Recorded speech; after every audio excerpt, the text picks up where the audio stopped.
ఫిబ్రవరి నెలాఖరు వరకు పత్తి కొనుగోలు కొనసాగించాలని సీసీఐ నిర్ణయం తీసుకోవడంపై వ్యవసాయ శాఖ మంత్రి తుమ్మల నాగేశ్వరరావు హర్షం వ్యక్తం చేశారు.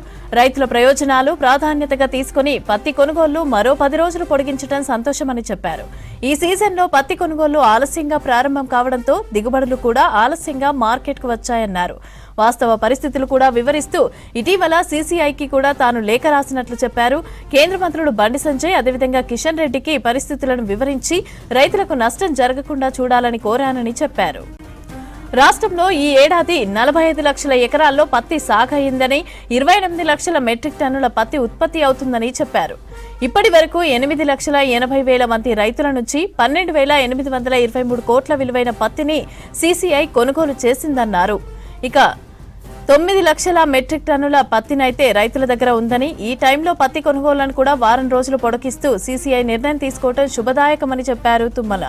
కేంద్ర ప్రభుత్వం ఈ సంవత్సరం కొత్తగా తీసుకొచ్చిన కపాస్ కిసాన్ పైన మొదట రైతులు మరియు జిన్నర్ల నుంచి వ్యతిరేకత వచ్చినప్పటికీ రాష్ట్ర ప్రభుత్వం అయితే ఒక్కొక్కటిగా సమస్యలను పరిష్కరిస్తూ రైతులకు దీర్ఘకాలిక ప్రయోజనాలను దృష్టిలో ఉంచుకొని కేంద్ర ప్రభుత్వం తీసుకొచ్చిన యాప్ కి రాష్ట్ర ప్రభుత్వం సపోర్ట్ చేసిన విషయాన్ని ఆయన గుర్తు చేశారు.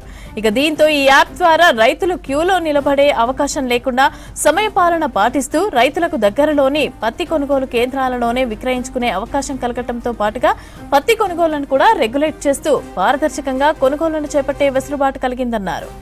రాష్ట్రంలో రైతులకు సమయానికి ఎరువుల పంపిణీకి తమ సర్కార్ మొబైల్ యూరియా బుకింగ్ యాప్ ని తీసుకొచ్చిందన్నారు. తద్వారా యూరియా బ్లాక్ మార్కెటింగ్ అరికట్టడంతో పాటు అధిక నిల్వలను నియంత్రిస్తూ పారదర్శకత పంపిణీ వ్యవస్థ అమల్లోకి వచ్చిందన్నారు.